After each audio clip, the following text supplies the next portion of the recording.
بہرحال میں 2-4 منٹ اگر خود انہی باتوں کے اندر لوں تو میں نہیں سمجھتا یہ غلط ہے۔ بہت زیادہ کوشش کریں عزادار آپس میں ایک دوسرے کا احترام کریں۔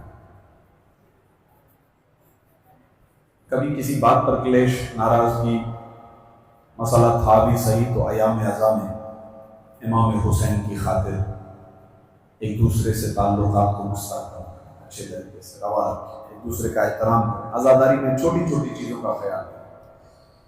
ابھی مثال تھوڑی سی آپ کو عجیب لگے گی لیکن یہ ہے، آپ جب آتے ہیں اندر عزا خانے میں تو آپ کوشش کریں کہ آپ کی جو چپل ہے، آپ کی جو نالین ہے، وہ بھی کسی اور مومن کی چپل پر نہ آئے۔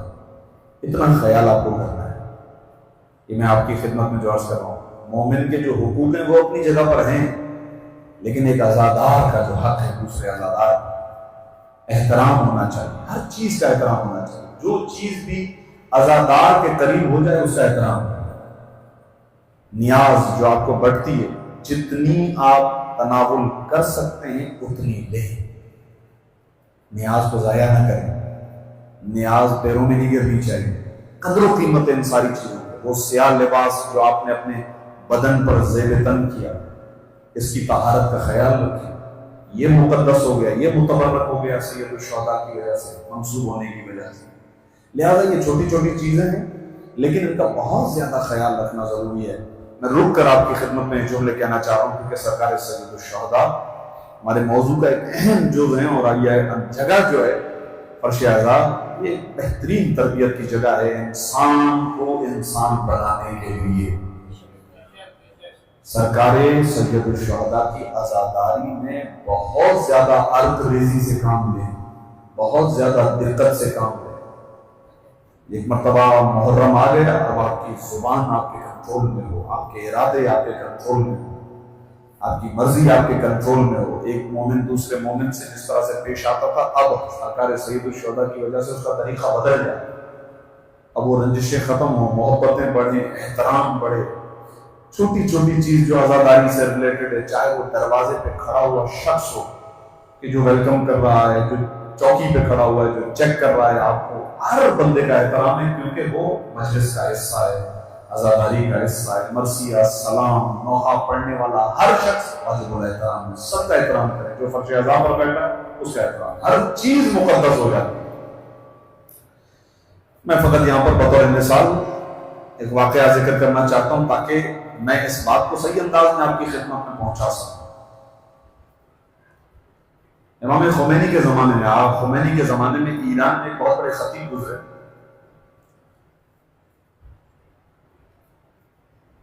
بہت بڑا نام تھا، یہاں تک کہ کہا جاتا ہے کہ خود آغائے خمینی کے گھر کی جو مجلس سے عزا ہوتی تھی وہ بھی وہی پڑھتے تھے۔ بڑا نامور خطیب۔ اب بالکل لفظ بلفظ میں ان کا نام میرے ذہن سے بھی محو ہے۔ ایک دن شام غریباں کی مجلس میں پڑھ رہے تھے۔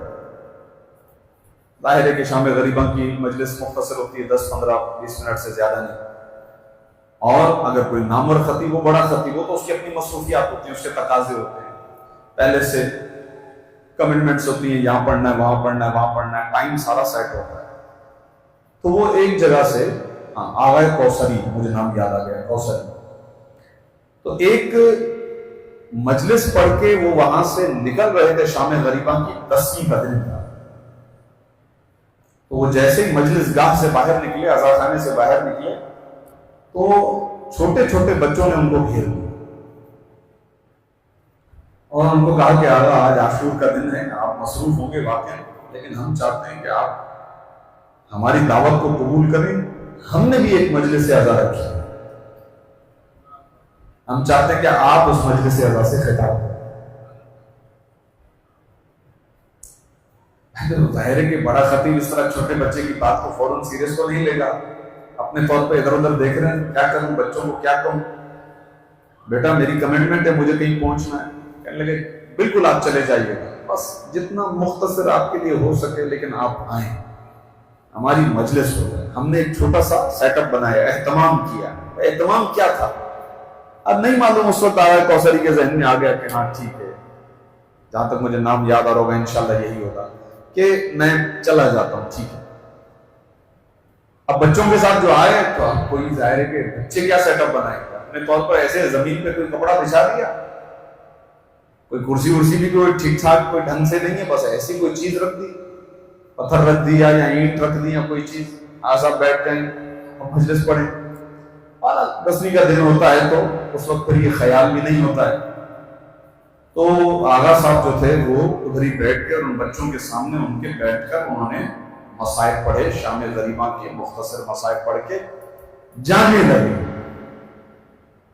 جب جانے لگے تو ایک بچہ تیزی سے ایک چھوٹا سا کپ لے کر آ گیا، اس کے اندر چائے تھی، اور کہا کہ آغا یہ میں آپ کے لیے، ہم نے نیاز بنائی ہے، نیاز میں نے چائے، تو آپ جو ہے وہ اس کو تناول کیجئے، بس یہ چائے پی کے پھر آپ والے چلے گئے۔ کہ بیٹا مجھے بہت دیر ہو گئی ہے، میں آپ کے کہنے پہ میں نے مجلس پڑھ لی لیکن میں نہیں پی سکتا چائے، مجھے جانا ہوگا۔ انہوں نے کہا نہیں آغا ہم نے جو ہے، اب انہوں نے چائے لی تو صحیح بچے کے کہنے پر، لیکن چونکہ جلدی تھی، چائے گرم ہے کیا ہے، بہرحال انہوں نے اپنے طور پر سوچا کہ کیا کروں، بیٹھ کر پیوں، اتنی دیر ہو جائے گی مجھے کہیں اور پہنچنا ہے، تو ساری چیزیں ہوتی ہیں۔ اس کی وجہ سے انہوں نے اپنے طور پر جو انہیں سمجھ میں آیا وہ یہ کہ وہ بیٹھے بیٹھے آہستہ آہستہ انہوں نے کیا کیا، وہ چائے جو ہے وہ گرا دی،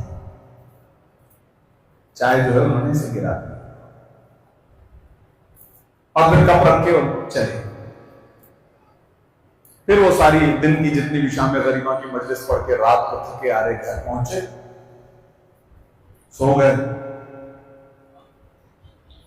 خواب میں شہزادی کونین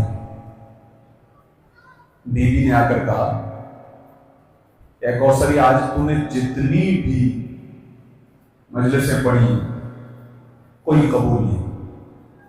لیکن میں عرض کر رہا ہوں آپ کی خدمت، میں نے کہا نا بہت زیادہ ضرورت ہوتی ہے آپ کی نیت کیا، آپ کی نیت کیا ہے، بھلے کوئی کتنا بڑا خطیب کیوں نہ، نیت کیا ہے۔